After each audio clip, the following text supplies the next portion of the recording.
The program is called the Summer Civic Program, and the students here behind me are doing an obstacle course because our theme is overcoming obstacles. So first we've had them identify obstacles in their lives, and now we're having them run an obstacle course, and then we'll be talking about it and how that just a simple obstacle course can relate to their life.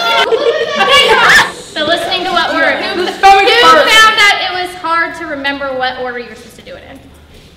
Did anyone have a strategy for remembering what order? The first week they came, we talked about fulfilling your ambition. So we had each student write down what their dream was or what their goal was, and we've built upon that every week. So last week we identified obstacles to achieving that, and this week we're talking about ways to overcome those obstacles.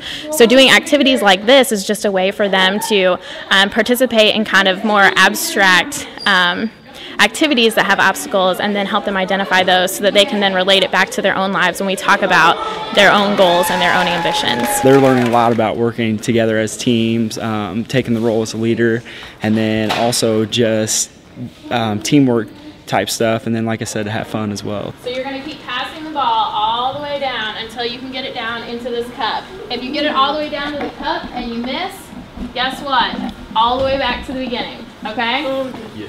We bring inner city youth to our campus here, get them familiar with the campus, and allow them to see that there are people just like them on this campus. So if this is a goal of theirs, it's something achievable for them. This is something they can do. It's real life, and it's not just some kind of idea in space. It's something that they're absolutely able to do if that's what they want.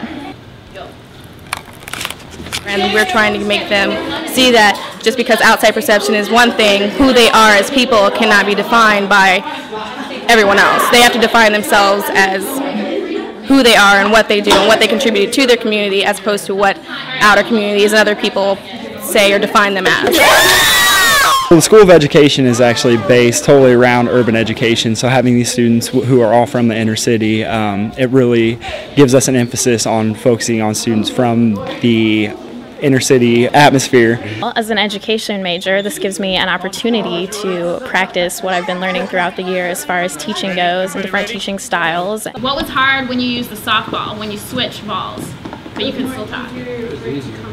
It was easier with the softball? Yeah. This is definitely a challenge for the education students because it takes us out of that more formal setting and brings us into the informal, and so it's just a way for us to kind of adapt those skills that we've learned and learn how to be flexible. Things don't always work out perfectly the first time, but we have learned as a group collectively to adapt very well and just modify things to make this the best possible program for the kids. Yeah.